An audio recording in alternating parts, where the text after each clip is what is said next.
গাছের পাতা সবুজ, গাছের পাতা সবুজ, গাছের পাতা সবুজ। ও, এসে গেছো তোমরা। তোমরাও কি বায়োলজি আমার মতো এরকম মুখস্থ করে পড়ো? কিছু বোঝো আর না বোঝো গাছের পাতা সবুজ এভাবে মুখস্থ করার চেষ্টা করো? দেখো, বায়োলজি একটি খুবই ইন্টারেস্টিং সাবজেক্ট। বিশেষ করে এসএসসি লেভেলে তুমি বায়োলজিটা তোমার বাস্তব জীবনের প্রতিটা অবজেক্টের সাথে খুব ভালো মতো ম্যাচ করে শিখতে পারবা। যেমন এই গাছের পাতাটার কথা যদি বলি, আমি যদি এটাকে শুধুমাত্র গাছের পাতা সবুজ, গাছের পাতা সবুজ এভাবে পড়ি, তাহলে কিন্তু এর মধ্যকার এসেন্সটা আমি বুঝতে পারবো না। দেখো, এই গাছের পাতা সবুজ হয়েছে কেন?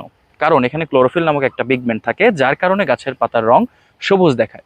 এটা কি শুধুমাত্র রং বর্ধনের জন্যই ব্যবহৃত হয়েছে এই ক্লোরোফিল পিগমেন্টটা? না।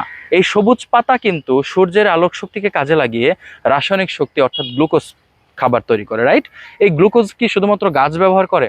অবশ্যই না। গাছ নিজে ব্যবহার করে, আমরা খাই, গরু ছাগল খায়, তাদেরকে আমরা খাই, পুরো জীবজগৎ কিন্তু এর উপর ডিপেন্ডেন্ট। তোমাদের এই সালোক সংশ্লেষণ নিয়ে সম্পূর্ণ বিস্তারিত বলা আছে জীববিজ্ঞানের 4র্থ চ্যাপ্টারে। তোমরা যদি এভাবেই মজা করে প্রত্যেকটা জীববিজ্ঞানের টপিকগুলো পড়তে চাও, তাহলে মেহেদিস ক্লাসরুম পেজটাকে ফলো দিয়ে রাখো, এবং এরকম ভিডিও যদি তোমরা আরও চাও তাহলে কমেন্ট সেকশনে জানিয়ে রাখো।